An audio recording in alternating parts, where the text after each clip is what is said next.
2024 touche à sa fin, l'heure est donc au bilan de fin d'année, et aujourd'hui en ce 31 décembre, on se tourne vers les quasi meilleurs films de l'année, à savoir ceux qui sont donc aux portes du top 10.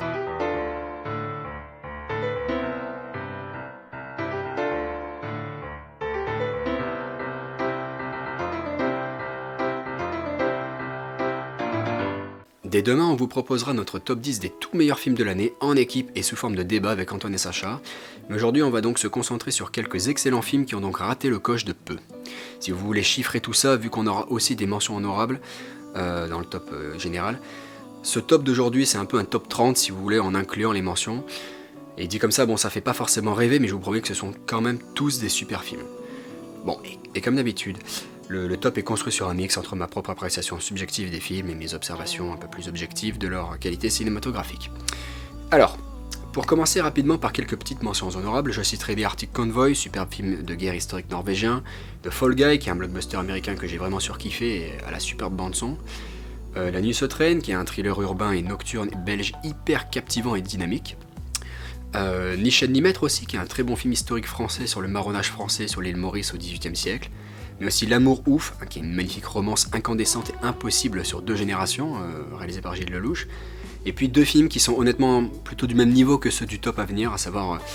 All of Us Strangers ou Sans jamais nous connaître en VF, qui est un magnifique film aussi bien narrativement que visuellement sur les souvenirs, la famille, l'amour et le sentiment de solitude.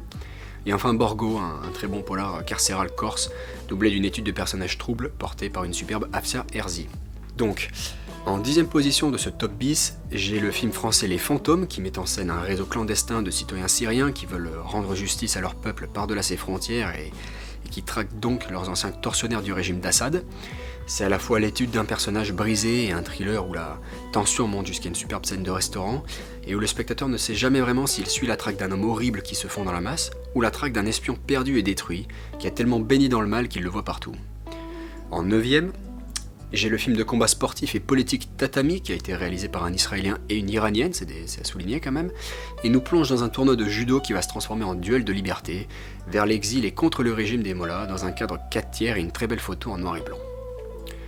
Ensuite, en top 8, j'ai le film japonais Le mal n'existe pas de Ryusuke Hamaguchi, le scénariste et réalisateur japonais qui nous avait tous éblouis, je pense, avec Drive My Car. C'est très clairement l'un des films les plus atypiques de l'année, avec son style très pictural et surtout sa fin extrêmement énigmatique. C'est un film porté par ses compositions musicales et où le cadre du récit prend le pas sur la narration,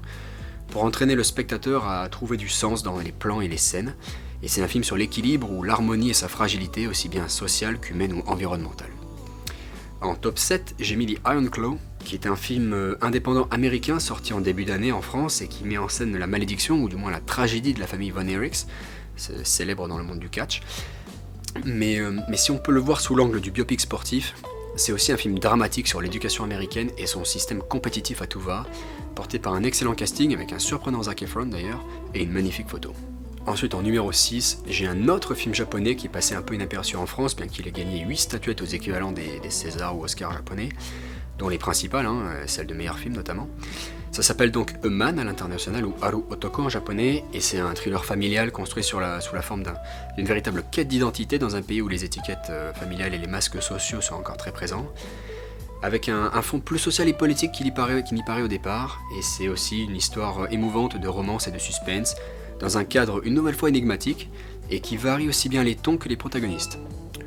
Ensuite, retour aux États-Unis pour le top 5, avec un film sélectionné à Cannes et nommé aux Oscars, mais qui n'a rien gagné nulle part, ni pour ses actrices, ni pour son scénario. C'est May December avec Natalie Portman et Julianne Moore, sans oublier aussi le très bon Charles Melton.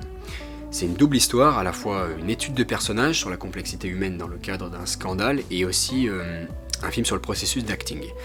C'est un film troublant qui fait progressivement évoluer la perception que le spectateur a de ses personnages, où chacun a son propre point de vue et donc sa propre réalité, ce qui crée une relation en miroir très ambiguë, où il est question de transgression et d'emprise, mais aussi de regard extérieur et de non-dit. C'est un scénario très riche et subtil.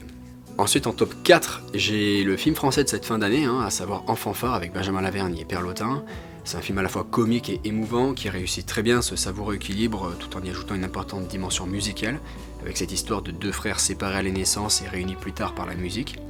C'est également un film social, mais il se concentre très bien plus sur ses personnages que sur son cadre social, et réussit l'une des plus belles fins de cette année avec une magnifique double séquence musicale bouleversante.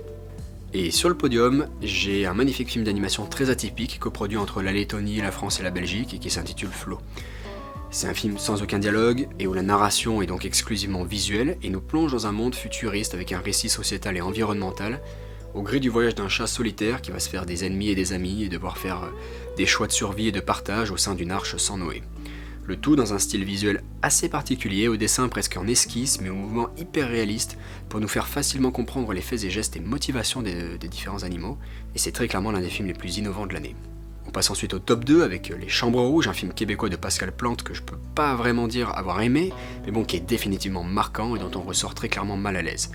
La mise en scène crée une atmosphère oppressante et mystérieuse qui te paralyse avec ses couleurs bleutées et rougeâtres et son intrigue floue sur ces deux groupies superbement interprétées par Juliette Gariepi et Laurie Babin, pour finir sur deux séquences finales à la fois horribles et intrigantes. Bref, c'est définitivement un film marquant. Mais pour le top 1, on finit sur un film beaucoup plus agréable, dont j'ai déjà parlé dans plusieurs tops, c'est bien sûr Le Robot Sauvage des studios DreamWorks. C'est clairement l'un des films qui m'a le plus ému et touché cette année, et ne serait-ce que pour ça, il mérite le top 1. Et puis c'est un film très riche qui parle aussi bien de famille recomposée que d'adoption, de parentalité et d'enfance, mais aussi d'écologie et d'environnement, et qui parlera à différents niveaux aux enfants et aux adultes. Bref, une excellente réussite et un film très agréable à voir et à revoir. Et voilà donc pour ce petit top 10 des presque meilleurs films de l'année. Après, il y en a bien sûr encore d'autres de très bonne qualité et que certains ont probablement plus apprécié que moi, à l'image de films comme Les Graines du Figuier Sauvage, Rosalie, The Outrun, The Substance, encore Vampire humaniste cherche suicidaire consentant. Donc n'hésitez pas à commenter cette liste et à nous donner vos propres films préférés de l'année. Vous pouvez également retrouver sur notre chaîne d'autres tops par catégorie, blockbuster, animation, premier film, film français, etc. Et quant à nous, on se retrouve dès demain pour le top 10 des tout meilleurs films de l'année en équipe et en débat. Et d'ici là, je vous souhaite de bonnes fins de vacances et un bon réveillon.